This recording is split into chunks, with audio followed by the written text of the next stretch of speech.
नमस्कार दर्शकों, आज के हमारे शो खास मुलाकात में हमारे साथ एक बहुत ही खास मेहमान है। हमारे साथ हैं अनिल माधव दवे जी, जो कि मध्य प्रदेश से राज्यसभा को रिप्रेजेंट करते हैं। जी हाँ दर्शकों, सांसद हैं, संघ की भूमिका से हैं, संघ के बैकग्राउंड से हैं, बचपन से इनका समय जो है संघ में बीता है।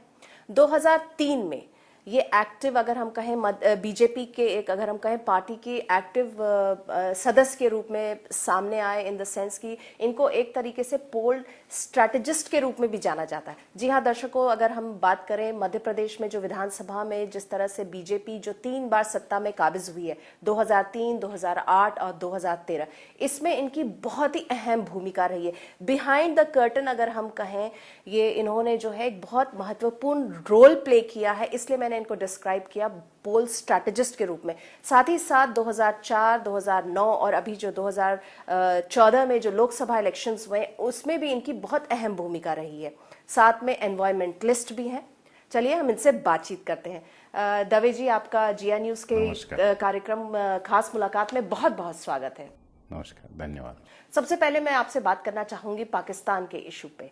जिस तरह से पाकिस्तान जो है कश्मीर अलगाववादी नेताओं के साथ जिस तरह से बातचीत कर रहा है, उसके बाद जो एक कड़ा रुख अपनाया है भारत ने, और सचिव स्तर की जो वार्ता होनी थी उसको रद्द कर दी गई है, इसको किस रूप में देख रहे हैं? ऐसा कई बार हमने देखा है कि पाकिस्तान जो है उसका जो रवैया रहता है वो इसी तरह का रहता है। इंडिया जो है जो बातचीत होनी थी उसको रद्द करता है, फिर से एक बार बातचीत शुरू होती है, लेकिन कोई पाकिस्तान का जो रवैये में बहुत ज़्यादा कोई फर्क नहीं आता। देखिए, पाकिस्तान के बेसिक स्वरूप को पहचानने की ज़रूरत है। पाकिस्तान अपने आप में बोर्न नोटेरियस कंट्री है। पैदाइशी जो नोटेरियस जिसको कहते हैं, वही उनके जीवन का अस्तित्व है। पाकिस्तान जिस दिन ये ख़त्म कर देगा और एक शांति प्रिय देश के रूप में अगर वो ये सोचे कि मैं आगे बढ़ूं, तो उसका सब कुछ ख़त्म हो जाएगा। ये उसे मालूम है कि भारत का विरोध ही मेरे जिंदा रहने का एक बड़ा कारण है। इस बार भी जैसे सचिव स्तर की वार्ता जो है रद्द कर दी गई है, फिर कुछ दिनों के बाद, कुछ महीनों के बाद हम देखेंगे कि फिर से बातचीत शुरू हो जाएगी। जो आपने बात की, इंडिया का जो उदार हृदय का जो रवैया है, उससे बातचीत फिर से शुरू हो जाएगी, लेकिन पाकिस्तान का रवैया वहीं का वहीं रह जाता है, उसमें कोई बहुत फर्क आता नहीं है। तो फिर सोल्यूशन क्या है इस चीज? जिस दिन पाकिस्तान को ये मालूम पड़ जाएगा कि भारत शेर है, उस दिन शेर को कोई चिमटी नहीं भरता, शेर को कोई खुजाता नहीं है। दुर्भाग्य यह है कि हम डिप्लोमेटिक टेबल पर उस बात को मेंटेन नहीं कर पाते। ये बहुत ही अच्छा किया, इसका ऐसा नहीं है कि गिलानी और ये लोग पहले नहीं मिले हैं, लेकिन पहले हमने इतना कठोर रुख अपना करके उन्हें ये नहीं बताया कि आप ये नहीं कर सकते। आपको भारत की राजधानी दिल्ली में रहने के लिए जो जगह दी गई है, जहां आपने अपना उच्चायोग खोला है, वो भारत के विरुद्ध आवाज़ उठाने वालों से बातचीत करने के लिए नहीं दी गई है। इस बात को उनको हमेशा ध्यान रखना पड़ेगा, और अगर उस जगह का वो दुरुपयोग करेंगे तो फिर भारत सरकार का ये रवैया जो है ये 100% सही है। आपको लगता है जिस तरह से जब इलेक्शंस के जब स्पीचेस होते थे, उस समय जो नरेंद्र मोदी जी का जो उस स्पीचेस में हम लोगों ने सुना था कि वो कहते थे कि पाकिस्तान को मुंह तोड़ जवाब देंगे, आपको लगता है ये उसी का एक पहला कदम है और इससे ज़्यादा मुंह तोड़ जवाब दिया जाएगा आगे आने वाले समय में? जब हम मुंह तोड़ जवाब देते हैं तो वो अलग अलग स्तरों पर अलग अलग ढंग से उसे समझाना जाना चाहिए। केवल हाथापाई या केवल लड़ाई ये उस मुंह तोड़ जवाब नहीं है। जब हम इंटरनेशनल फोरम पे बात करते हैं तो किसी से झुक कर के बात नहीं करना ये भी जवाब है, किसी से मिलने को मना करना ये भी जवाब है, किसी के पूछे गए प्रश्न पर रिएक्शन नहीं देना ये भी जवाब है। और मुझे लगता है कि अब पहली बार भारत की विदेश नीति, या पहली बार न भी कहूँ तो बहुत लंबे अंतराल के बाद, 10 साल के बाद में भारत की विदेश नीति एक प्रखर और स्वाभिमानी देश की नीति बन रही है, और मुझे लगता है कि इसमें सब ठीक होगा। जी, चलिए मैं बात करती हूँ संघ की, आरएसएस की। पिछले कई दिनों से हम लोग नोटिस कर रहे हैं मोहन भागवत जी जो है वो हिंदुत्व का जो राग है वो अचानक जो है वो काफी अलाप रहे हैं। इसको किस रूप में देखें? इसको ये क्या एक सोची समझी रणनीति है? क्योंकि अब आप लोगों को एक जो है, अगर हम कहें फुल मेजॉरिटी के साथ आपकी सरकार है, या ये महज संयोग है, आप इसको किस रूप में देख रहे हैं, क्योंकि आप भी संघ की पृष्ठभूमि से आते हैं? ये बात मोहन जी ने पहले नहीं कही, he is not the first person. ये बात सबसे पहले डॉक्टर हेडगेवार ने कही थी। उन्होंने कहा था कि ये हिंदू राष्ट्र है, मैं हिंदू हूँ और हिंदुत्व ही इस देश की राष्ट्रीयता है। लेकिन लोग इतना सुन करके बिदक जाते और फिर बोलने लग जाते हैं, अरे ये नया क्या स्वर खड़ा कर दिया, नया क्या राग आलाप दिया। मेरा ये कहना है कि संघ की हिंदू डेफिनेशन भी समझ लेना चाहिए। और उस संबंध में संघ कहता है, संघ की जो मान्यता है कि हिंदू कौन है, तो उन्होंने कहा है कि जो इस धरती को अपनी मातृभूमि मानते हैं, जो इस देश के पूर्वजों को अपने पूर्वज मानता है, जो इस देश के भविष्य के साथ अपना भविष्य जोड़ करके देखता है, और उसके शत्रु और मित्र वही हैं जो इस देश के शत्रु और मित्र हैं। ऐसा प्रत्येक व्यक्ति चाहे मंदिर में जाए, मस्जिद में जाए, गिरजाघर में जाए, जाए न जाए, भगवान में माने न माने, तिलक लगाए न लगाए, और कोई धार्मिक आधार माने न माने, ऐसा प्रत्येक व्यक्ति हिंदू है। इतनी वाइड डेफिनेशन के अंतर्गत वो कहते हैं कि ये हिंदू का राष्ट्र है, तो हाँ है। आपने इसको बहुत ही सरल शब्दों में जो है इसको डिस्क्राइब कर दिया, जितनी जो कंट्रोवर्सी हो रही है उसको बहुत आपने सरल कर दिया। लेकिन अचानक ये क्यों, इन दिनों क्यों? पहले की जो हिंदुस्तान में रहते हैं वो हिंदुस्तानी कहलाना चाहिए, जैसे अमेरिका में जो रहते हैं वो अमेरिकन है, वैसे ही हिंदुस्तान में रहने वाले हिंदुस्तानी कहलाने चाहिए। फिर हम हिंदू हैं, इसको हिंदू राष्ट्र क्यों नहीं घोषित किया जाना? इस तरह की स्टेटमेंट्स आए दिन आ रहे हैं। हम अभी सुन रहे हैं, ये 1925 से बोले जा रहे हैं, लेकिन चूंकि पहले उस संदर्भ में किसी ने सुना नहीं, बोल तो वो कब से रहे। तो इस समय आप चूंकि आपकी सरकार मेजॉरिटी में है, तो नेचुरली जो भी बोला जाएगा उसको सीरियसली लिया जाएगा ना। जिसमें गलत क्या है? जो कुछ मैंने हिंदू शब्द की डेफिनेशन दी उसमें कौन नहीं आ रहा है? उसमें सारे लोग आ रहे हैं। और आप ये न भूल जाएं कि जो लोग जब हज करने मक्का जाते हैं तो वहाँ लोग क्या कहते हैं? ये हिंदुस्तानी मुसलमान है, कहते हैं ना, ये मलेशिया से आया हुआ मुसलमान है। तो हमारे लिए संबोधन ही यही है। अब इसके ऊपर देश के तथाकथित कुछ लोगों को आपत्ति हो सकती है, हमको उस पर कोई आपत्ति नहीं है। देश की जनता ने मैंडेट दे करके कह दिया है, आप आगे बढ़िए, हम आपके विचारों के साथ सहमत हैं, और न इस बार सहमत हैं, हम बार बार सहमत होते रहेंगे।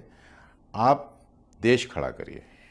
चलिए, आपको मैंडेट मिला है, मतलब बीजेपी को मैंडेट मिला है, तो इस विचारधारा को मिला है, इस विचारधारा को मिला है, Yes. तो अब क्या रहेगा? संघ जो है, देखिए ये तो डिनाई किया नहीं जा सकता कि कहीं बीजेपी जो पार्टी है वो संघ की विचारधारा पे चलती है, संघ से का डिसीजन उस पर सर्वोपरि रहता है, संघ के कंसल्टेशन के बिना कुछ नहीं होता। इसको आप डिनाई कर रहे हैं, आप मुंडी हिला रहे हैं, लेकिन तो भी ये बात सच्चाई वो तो संघ है। से प्रेरणा लेता है, लेकिन संघ उसको वो नहीं करता, कंट्रोल या गाइड नहीं करता, या उसके डिसीजन नहीं है। बहुत सक्षम भाजपा का नेतृत्व है, बहुत क्षमतावान लोग हैं, नेतृत्व का निर्णय लेने की उनके अगर अंदर क्षमता है। इतने केपेबल है तो संघ की क्या आवश्यकता है? संघ से कंसल्टेशन की क्या आवश्यकता है फिर? अगर एक बीजेपी का लीडरशिप खुद अपने आप में सक्षम है, तो हर मसले पे संघ से गाइडेंस की क्या जरूरत है, या कंसल्टेशन की क्या जरूरत है? किसी भी युवा पुत्र या पुत्री की माँ को क्या आवश्यकता है? इतना युवा तो नहीं है BJP party. Born and brought up by the ideology. हाँ। हमने उसी आइडियोलॉजी को अडॉप्ट किया है और हम उस पर चल रहे हैं, और हमको कोई शक या वो नहीं है, और हम उस पर स्टैंड करते हैं। देखिए, जैसा मैंने आपका इंट्रोडक्शन में डिस्क्राइब किया था कि आप संघ की पृष्ठभूमि से हैं, बचपन से हैं। 2003 में जब यहाँ पे मध्य प्रदेश की अगर हम बात कर रहे हैं, चूंकि आप यहाँ पे बहुत एक्टिव रहे, मध्य प्रदेश में जब 10 साल, एक दशक पूरा जो बीजेपी जो है सत्ता से दूर रही थी, और लग रहा था उस समय की सत्ता परिवर्तन में बहुत बड़ी भूमिका निभानी है, तो संघ से आपको यहाँ पे 2003 में पार्टी में एक तरह से लाया गया। आप पोल स्ट्रैटेजिस्ट बने, आपने पूरी पोल की प्लानिंग की विधानसभा इलेक्शंस के दौरान, कैसे 10 साल की हार को जीत में कन्वर्ट किया जाएगा। वैसे ही इन दिनों राम माधव जी को संघ से बीजेपी में लाया गया, राम माधव जी को जनरल सेक्रेटरी का पद भी दिया गया। तो आप देखिए ना, संघ का एक कोई ना कोई एक व्यक्ति जो है बीजेपी में हर वक्त रहता है, whether it is to keep a watch, weather consultation है, कि वेदर जो भी बात है ये तो हाँ है ना, इसमें कोई चिंता की बात नहीं है, ये बिल्कुल सही है। चाहे मैं हूं या राम माधव जी हों, कोई भी संघ में रह करके बीजेपी पे काम नहीं करता है। अगर बात करना ही है तो आप उस संगठन के अंदर जाइए, उसमें मर्ज हो जाइए, उस टीम का मेंबर बनिए और उनके साथ मिल करके काम करिए, इसमें कोई आपत्ति नहीं है। देश के किसी भी नागरिक को भाजपा का पदाधिकारी बनने की छूट है। नहीं, मैं आपत्ति की बात नहीं कर रही, मैं यही तो कह रही हूँ कि एक्चुअली में बीजेपी जो है वो हर वक्त गवर्नड है संघ से। संघ का कोई ना कोई व्यक्ति बीजेपी में आ जाता है, जैसे आप आए थे 2003 में, अब तक आप हैं, कंटिन्यू आप कर रहे हैं। उसके बाद अभी जैसे इन दिनों जो है राम माधव जी को सेंटर में ले आएगा। तो मैं यही तो कह रही हूँ, संघ का हस्तक्षेप है बीजेपी में, या पूरी तरह से हम कहें अम्ब्रेला के अंडर में है बीजेपी। ऐसा किसी की मान्यता हो सकती है, लेकिन हम लोग ऐसा नहीं मानते। आप लोग क्यों नहीं इस बात को मानते हैं? मतलब वो नहीं, क्योंकि ये तो दिख रहा है, ही नहीं है। नहीं, जो चीज अपैरेंट है उसको आप लोग बार बार क्यों डिनाई करते हैं? नहीं, डिनाई करने की कोई जरूरत ही नहीं है। संघ मातृ संस्था है, भारतीय जनता पार्टी उस विचार से प्रेरित है और हम देश को लगते हुए कई मुद्दों पर बातचीत करते रहते हैं और आवश्यकता पड़ने पर कार्यकर्ताओं का आदान प्रदान भी होता रहता है। संघ के पास आवश्यकता होती है अतिरिक्त कार्यकर्ता, योग्य कार्यकर्ता, उनको लगता है कि ये काम ठीक कर सकते हैं। आप क्यों अपने आप को केवल बीजेपी तक फोकस कर रहे हैं? आप देखिए ना कि मजदूरों के क्षेत्र में काम करने के लिए भी लोग संघ से आते हैं, धर्म के क्षेत्र में भी काम करने के लिए आते हैं, सेवा के क्षेत्र में काम करने के लिए भी लोग संघ से उन संगठनों में जाते हैं। ये बीजेपी सेंट्रिक इशू नहीं है, चूंकि संघ चाहता है ऑल वॉक ऑफ लाइफ, यानी हमारा बस चलेगा तो हम कांग्रेस के अंदर भी संघ के लोग भेज देंगे, वहां भी पदाधिकारी आप अपने अपॉइंट कर देंगे। हाँ, क्योंकि हम चाहते हैं कि वहाँ सबको ये बताया जाए कि भारत से प्रेम करो, देश के लिए काम करो, देश के लिए जियो, देश सर्वोपरि। बड़ा अच्छा आइडिया है कि संघ का एक जो आदमी है सब जगह कांग्रेस में भी आ जाए। सब जितने संगठन हैं दुनिया में, हाँ, भारत के अंदर, हाँ, हर एक के अंदर, हर जगह एक जगह संघ का एक व्यक्ति आ जाए। एक व्यक्ति नहीं आ जाए, ये चिंतन आ जाए कि देश से प्रेम करो। नहीं, वो उसी तरह से होगा ना जो आपने कहा कि एक आदमी आ जाए वहां पे, हाँ, तो वो एक चम्मच दही डाल देंगे तो सब दूध दही हो जाएगा। चलिए, जैसे मैंने आपको बताया था आपके बारे में कि 2003 में विधानसभा के जो 3 इलेक्शंस जो हुए थे मध्य प्रदेश में, 2003, फिर 2008, फिर 2013, आपने बहुत अहम भूमिका निभाई थी। साथ ही साथ लोकसभा हुए थे 2004, 2009, 2014, उसमें भी बहुत अहम भूमिका निभाई थी। तो इस वक्त जो बातचीत थी, इस वक्त जो माहौल था, उसमें ऐसा लग रहा था कि आपको जो है एक कोई बहुत बड़ा पद से नवाजा जाएगा, बट राष्ट्रीय अध्यक्ष आपके अमित शाह जी की टीम डिक्लेयर हो गई है, तो वहां पे आप टीम में आपको जगह अभी नहीं मिली। तो ये क्या सीन है? मतलब आपको एक बड़ी महत्वपूर्ण भूमिका से नवाजा जाएगा, ऐसी बात चल रही थी। बात चलती रहती है, लेकिन निर्णय करने वालों के मन में क्या चल रहा है ये वो ही बता सकते हैं। और मुझे ऐसा लगता है कि पॉलिटिक्स उन लोगों ने नहीं करना चाहिए जिन लोगों में धैर्य ना हो। आप में बहुत धैर्य है, आप कहना चाह रहे हैं? नहीं, हर वो आदमी जो राजनीति करना चाहता है, और राजनीति क्यों करना चाहता है, चाहे गृहस्थी चलाना हो, धंधा चलाना हो, व्यवसाय हो, अगर आपके अंदर धैर्य नहीं है और आप बार बार उपत करके ये देखने की कोशिश कर रहे हैं कि अरे बीज उगा कि नहीं उगा, बीज उगा कि नहीं, तो कभी नहीं उग सकता। इसलिए मुझे लगता है कि बहुत धैर्य से चलते रहना चाहिए, और भाग्य का कोई भरोसा नहीं है। अचानक मैं एक व्यक्ति को जानता हूँ जिनके संबंध में उनके आस पास के लोग बोलते थे साहब ये बहुत दुर्भाग्यशाली आदमी है। हाँ। अचानक वो आदमी आज लीडर बन गया है। ये किसकी बात आप कर रहे हैं? मैं व्यक्ति का नाम नहीं बता सकता, लेकिन अनादिकाल से हमारे पूर्वज गए। तो मतलब आप कहना चाह रहे हैं आप बहुत धैर्य से इंतजार कर रहे हैं कि कब आप जो भूमिका मिलती है उसके साथ न्याय करो। आपने मेरे से कहा है कि इस विधानसभा को देख लो, इस पोलिंग बूथ को देख लो, तो I love to work on one polling booth instant of working at the national level, क्योंकि वहाँ मैं खुद काम कर सकता हूँ। तो मुझे नीचे के स्तर पर का, जैसे नरेंद्र मोदी जी ने कहा है कि एक जिला ऐसा निश्चित करो जहाँ के सारे शौचालय जो है वो एक वर्ष की सांसद निधि से बन जाए।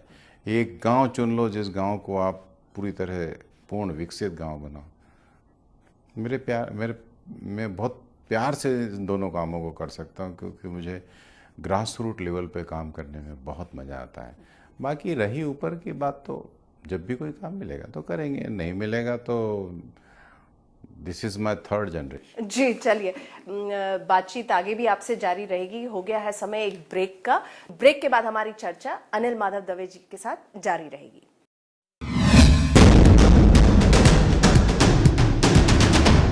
ब्रेक के बाद आप सबका एक बार फिर से स्वागत है। आइए हम अपनी बातचीत आगे बढ़ाते हैं अनिल माधव दवे जी के साथ। अनिल जी, बड़ी रोचक चर्चा आपके साथ अभी चल रही थी। जैसा कि मैंने कहा कि अमित शाह जी की टीम में अभी आपको फिलहाल जगह नहीं मिली है। ठीक है, आप कह रहे हैं कि आप धैर्य से वेट कर रहे हैं, लेकिन जितने सक्सेस आपने यहाँ पे बीजेपी पार्टी को दिलवाया है, जिससे मैंने मेंशन किया 3 विधानसभा 3 लोकसभा, तो मन में तो जरूर इच्छा होती होगी, आखिर इंसान है, कि मैंने इतना अच्छा काम किया। उसके बाद जो है क्रेडिट उस रूप में नहीं मिल पाया। मुझे ऐसा लगता है कि आप ये देखिए कि किस क्वालिटी के लोग पहले ऑर्गेनाइजेशन और संगठनों में रहे।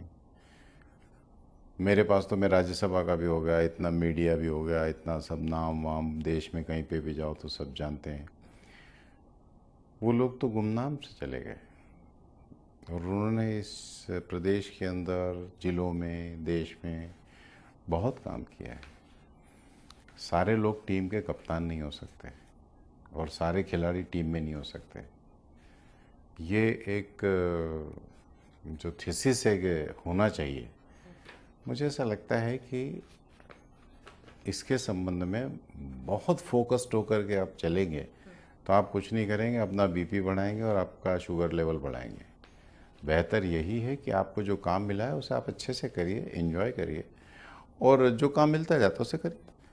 चलिए, मैं बात करती हूँ आपके नर्मदा बचाओ आंदोलन। आपको मैंने इंट्रोड्यूस भी किया था एज एन एनवायरमेंटलिस्ट। आप नर्मदा पे नर्मदा नदी बचाने के लिए काफ़ी सालों से आप उस पर काम कर रहे हैं, वर्क कर रहे हैं। इनफैक्ट मैं दर्शकों को ये भी बताना चाहूँगी कि आपका जो घर है उसका बड़ा रोचक नाम आपने रखा है, नदी का घर।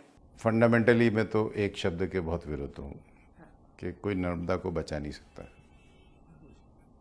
करोड़ों सालों से बह रही है, आगे भी बहती रहेगी। एक मनुष्य का जीवन 80-100 साल का होता है। You can serve Narmada, you can not save Narmada. Okay. इस एक शब्द से रिलेशन बदल जाता है।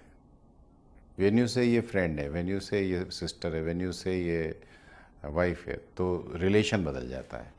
तो इसलिए हम नर्मदा के संबंध में या गंगा के संबंध में इस बात को मानते हैं कि आप उसे बचा नहीं सकते, उसकी सेवा कर सकते हैं। और जहाँ तक उसको सर्व करने का विषय है, तो नरेंद्र मोदी जी बहुत प्रामाणिक होकर के उसके प्रति लगे हुए हैं।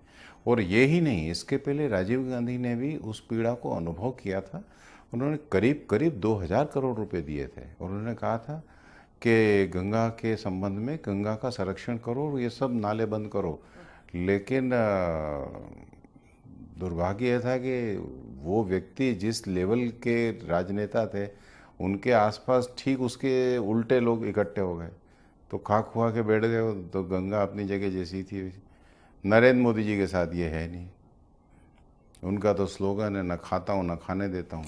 आपने ये बात कही, यहाँ पे मैं आपसे एक सवाल पूछना चाहूंगी। जैसा उन्होंने, नरेंद्र मोदी जी ने कहा है कि मंत्रियों को या जो बड़े पद पे बैठे उनको अपने भाई भतीजावाद इन सबसे दूरी बनानी चाहिए। तभी रिसेंटली हमने नोटिस किया सुषमा स्वराज जी के जो हस्बैंड हैं उसको मध्य प्रदेश सरकार गवर्नमेंट ने और उनकी बेटी को भी नियुक्त किया गया है सुप्रीम कोर्ट और बाकी जगह जहां पे मध्य प्रदेश गवर्नमेंट के केसेस हैं उन उस पर रिप्रेजेंट करने के लिए। सुमित्रा महाजन के बेटे को भी वाइल्ड लाइफ जो बोर्ड है उसमें भी उनको नियुक्त किया गया। तो इस तरह की घटना तो बार बार सामने आ रही है। नहीं, मध्य प्रदेश में उस ऑर्डर को अगर आप ठीक से पढ़ेंगे तो उसमें लिखा है कि कोई मंत्री अपने किसी रिश्तेदार को अपने स्टाफ में नियुक्त नहीं करेगा, बाकी जगह कर सकता है। अरे भाई, बाकी के बेचारा बच्चा कहाँ जाएगा? कहीं ना कहीं तो नौकरी करेगा, कहीं ना कहीं तो प्रमोट होगा, कहीं ना कहीं तो कुछ ना कुछ करेगा ना। तो अगर वो कहीं और दूसरी जगह जा रहा है और कुछ कर रहा है तो बोले तुम वहाँ क्यों जा रहे हो? ये तो ठीक नहीं है। आप अपने स्टाफ में मत रखिए, अपने स्टाफ में मत रखिए, बट जहां जहां आपका बीजेपी का गवर्नमेंट है वहां पे एडजस्ट कराते रहिए। योग्य है और प्रतिभा है तो वो आगे बढ़ सकता है। आप मानते हैं कि कांग्रेस में नेपोटिज्म है, भाई भतीजावाद है, और बीजेपी में नहीं है? नहीं, कांग्रेस से तो भाजपा की तुलना हो ही नहीं सकती। हाँ। जैसे मैंने कहा कि पाकिस्तान बॉन्ड वो प्रॉब्लमेटिक है, वैसे ही कांग्रेस जो है वो पिछले 40 सालों के अंदर टोटली फैमिली इंस्टीट्यूशन हो गया है। तो कांग्रेस Totally. चलिए, कांग्रेस में है फैमिली मतलब रिलेटिव्स और परिवारवाद है, बीजेपी में नहीं है, आप ये कहना चाह रहे हैं? जबकि मैंने अभी आपको एग्जांपल दिया। नहीं, उसका प्रतिशत हम ये तो कह ही नहीं रहे कि 100% हम वो हैं। 2, 5, 10% का प्रभाव आता ही आता है, लेकिन मेजॉरिटी हमारे यहाँ। आप देखिए ना कि जब कोई प्रदेश अध्यक्ष बनता, राष्ट्रीय अध्यक्ष बनता, किसका बेटा है?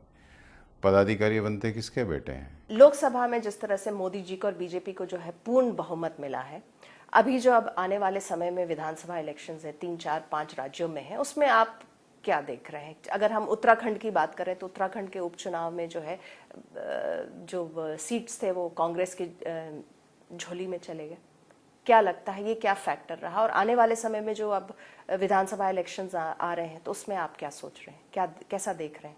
भारतीय जनता पार्टी सारे चुनाव बहुत गंभीरता से लड़ती है, चाहे वो उपचुनाव हो, राज्य का चुनाव हो, देश का चुनाव हो, नगर पालिका, नगर निगम। आप जब लोकसभा का जो चुनाव हो रहा था उस समय महंगाई एक बहुत बड़ा इशू था जिसपे मोदी जी अक्सर बोला करते थे, लेकिन अभी अब हम देख रहे हैं पिछले कुछ महीनों से जब से आपकी सरकार आई, बीजेपी की सरकार आई, महंगाई पे कंट्रोल तो आ नहीं रहा है। आपको नहीं लग रहा एक और मुद्दा आप लोग दे रहे हैं अभी आगे आने वाले विधानसभा इलेक्शंस में? देखिए, महंगाई पे नियंत्रण हुआ है, इससे कोई मना नहीं कर रहा है। उसमें घटोतरी होना चाहिए, वो वैसी नहीं हुई है। हम भी बहुत आश्चर्यजनक लोग हैं, 60 साल का हिसाब नहीं पूछते और 60 दिन में हिसाब पूछ लेते हैं। 60 दिन में इतने बड़े देश की सरकार चमत्कार तो नहीं कर सकती। हाँ, नहीं कर सकती, एटलीस्ट लेकिन आप मिनिमम लोग 6 जिस साल तो वादे देगी। से आप वादे से हाँ, आए तो थे उस ना, दिशा में काम कर रहे हैं, उसको हमने कंट्रोल किया है। आज किसी भी मुनाफाखोर, किसी भी ऐसे व्यक्ति का सब लोग डरे सहमे हैं, रिलीज़ कर रहे हैं। और आप 1-2 साल के अंदर देखेंगे कि सारी चीज़ें स्टेबल हो गई है, क्योंकि बहुत बड़ा देश है। जब से मोदी जी प्राइम मिनिस्टर बने हैं उन्होंने मीडिया से दूरी बना ली है। इनफैक्ट अपने मिनिस्टर्स को भी एक इनडायरेक्ट एक तरह से कहा है कि मीडिया से, जर्नलिस्टों से जितना कम इंटरेक्शन हो उतना अच्छा है। देखिए, कोई चुनाव अभियान चल रहा होता है उस समय की बात अलग है। मीडिया से तब भी उन्होंने दूरी नहीं बनाई थी, तब भी वो मीडिया के इस तरह नहीं थे कि मंच से उतरे और सब लोगों ने उनके सामने माइक लगा दिए। वो तब भी कहते थे मैं सार्वजनिक रूप से जो बोल रहा हूँ वही मेरी बाइट है और वो मेरा व्यू है। वो आज भी यही कह रहे हैं कि भाई मैं जो पब्लिकली बोल रहा हूँ और जो सारी चीज़ें कह रहा हूँ वो सब आपके सामने है। कांग्रेस ने ये कल्चर खड़ा किया, जहाँ देखो वहाँ माइक फंसा दिया, वहाँ लोग बोलने लग गए। बोलने का समय है, नहीं है, विषय है, नहीं है। नहीं, बीजेपी भी बहुत मीडिया फ्रेंडली रही है। नहीं, मैं तो केवल एक ही व्यक्ति की बात कर रहा हूँ, नरेंद्र मोदी जी की। और बाकी पार्टी अपनी रेगुलर ब्रीफिंग करती ही है सारे विषय में। सरकार की तरफ से भी कैबिनेट होने के बाद में कोई ना कोई ब्रीफिंग होती है। बट मंत्रियों को भी जिस तरह से एक इनडायरेक्ट मतलब अगर हम कहें एक तरह से निर्देश है कि मीडिया से दूरी बनाए। नहीं, ऐसा कोई निर्देश नहीं है। कांग्रेस में जो आरोप लग रहा है, कांग्रेस के कई वरिष्ठ जो नेता वो कहते हैं, उनका ये मानना है कि जो कांग्रेस का जो आज हश्र है वो बेसिकली सोनिया गांधी जी और राहुल गांधी जी की संवादहीनता के कारण हुआ है। अब देखिए, कांग्रेस का ये जो विधुर विलाप है, इसके लिए तो मैं कुछ कह नहीं सकता। उनके कोई एक कारण उनकी डिफीट का कारण नहीं है। उनकी डिफीट का कारण तो 1967 से शुरू होता है, जब आपने कामराज को घर बिठा दिया, जब आपने मोरारजी देसाई को घर बिठा दिया, निर्जलिंगप्पा को घर बिठा दिया। आपने इतनी टावरिंग पर्सनालिटीज़ को घर बिठा करके एक फैमिली, एक व्यक्ति बना लिया, तो फिर तो समस्या होनी है। तो बीजेपी के जीत का क्या कारण मान रहे हैं आप? सारे टाइगर्स जो थे वो लीड कर रहे थे। मध्य प्रदेश के अगर हम कॉन्टेक्स्ट में बात करें तो ऐसा कैसे हुआ कि इतने यहाँ पे स्टॉलवर्ड लीडर्स थे? हम बात कर रहे हैं 2003 की, यहाँ से बहुत बड़े बड़े लीडर्स रहे हैं। सुमित्रा महाजन जी हैं, विक्रम वर्मा जी हैं, कैलाश जोशी जी हैं, उमा भारती हैं, इतने सारे बड़े लीडर्स की, पटवा जी भी हैं, सबके बीच में सामंजस्य आप कैसे बना पाते? बेसिकली हम एक फैमिली सिस्टम जैसे हैं, और जैसे परिवार के अंदर सब लोग एक दूसरे के साथ मिलके काम करते रहते हैं। और जो जो कर सकता है उसको वो दिया जाता है। ईगो क्लैशेस को कैसे हैंडल करते हैं? परिवार में ईगो क्लेश जैसा होता है और उसको जैसे हैंडल किया जाता है वैसा हम पार्टी के अंदर करते रहते हैं। फिर उमा जी के साथ तो अन्याय हुआ है मध्य प्रदेश में। ये आप देख रहे हैं उसका परिणाम। उमा जी अभी क्या है? नहीं तो उमा जी के साथ वो मध्य प्रदेश में वो मुख्यमंत्री की कुर्सी उन्होंने एक त्यागी थी, चली गई थी। फिर जब वो लौट के आई तो उनका साथ किसी ने नहीं दिया, इनफैक्ट उनको पार्टी ही छोड़ना पड़ा, जबकि आपने बहुत अहम भूमिका निभाई थी जब वो सीएम बनी थी। मैं इतना जानता हूँ कि आज वो राष्ट्रीय नेता हैं, केंद्र में कैबिनेट के मंत्री हैं और एक बहुत भारी भरकम पोर्टफोलियो के साथ काम कर। ठीक है, लेकिन जिस तरह से उनका ट्रीटमेंट हुआ था ये तो बीजेपी के अंदर ही हुआ ना, जो आप कह रहे हैं कि पॉलिटिक्स ईगो और ये सब अप्स एंड डाउन्स ये उसका पार्ट है। आपको ऐसा नहीं लगता बीजेपी इतनी छोटी बात नहीं कही जा सकती उमा जी के लिए। उमा जी एक बहुत टावरिंग पर्सनालिटी है। आपको नहीं लगता बीजेपी में कहीं ना कहीं ये यूज एंड थ्रो की भी थोड़ी सी टेंडेंसी है? No no not at all, ये बिल्कुल सही नहीं है। दवे जी, आपका जो कैरियर ग्राफ रहा है बिल्कुल बेदाग रहा है। इनफैक्ट आपके अगर हम कहें ताज में मतलब कई हीरे जड़े में, जैसा मैंने डिस्क्राइब किया, इतने सारे आपने कामयाबी दिलाई है मध्य प्रदेश में बीजेपी को। लेकिन एक कहीं ना कहीं एक हल्का सा दाग लगा हुआ है, वो है शैला मसूद हत्याकांड का। उसमें सीबीआई जो है वो उसमें आप आ गए थे, अगर हम कहें रडार में आ गए थे कि कहीं ना कहीं आपका भी नाम बहुत उछला था। इसमें मेरे को लगता है कुछ बोलने की जरूरत नहीं है। That was media hype, media के दिमाग की उपज थी। वो जो समय था जब आपका नाम बार बार उछाला जा रहा था और ऐसा कहा जा रहा था कि सीबीआई भी आप पे नजर रखी हो, तो वो समय बड़ा कहीं ना कहीं थोड़ा सा नहीं, सच्चाई का अपना ताकत होती है और सच्चाई अपनी जगह स्टैंड करती है और वो अपनी जगह खड़ी हुई है। और कई आईपीएस अधिकारियों को तो उनके सीनियर ने कहा कि learn policing before talking about this gentleman. जाते जाते आपसे एक चीज पूछना चाहूंगी अनिल दवे जी, आपको क्या लगता है आपका यूएसपी क्या रहा है? मुझे लगता है जो काम मुझे दिया जाता है उसे मैं पूरी एकाग्रता से और शिद्दत से करता हूँ। खूब सोच के उसके अंदर सारी चीज़ें जोड़ देता हूँ। बाकी ईश्वर साथ रहता है। प्रयत्न हम करते हैं, परिणाम वो दे देता है। चलिए, हमसे बातचीत करने का बहुत बहुत शुक्रिया और हमारी शुभकामनाएं आपके साथ हैं। तो दर्शकों, इस बार का सफर बस यहीं तक। अगले हफ्ते हम एक बार फिर से मुलाकात करेंगे एक नए मेहमान के साथ। तब तक के लिए दीजिए हमें आज्ञा। नमस्कार।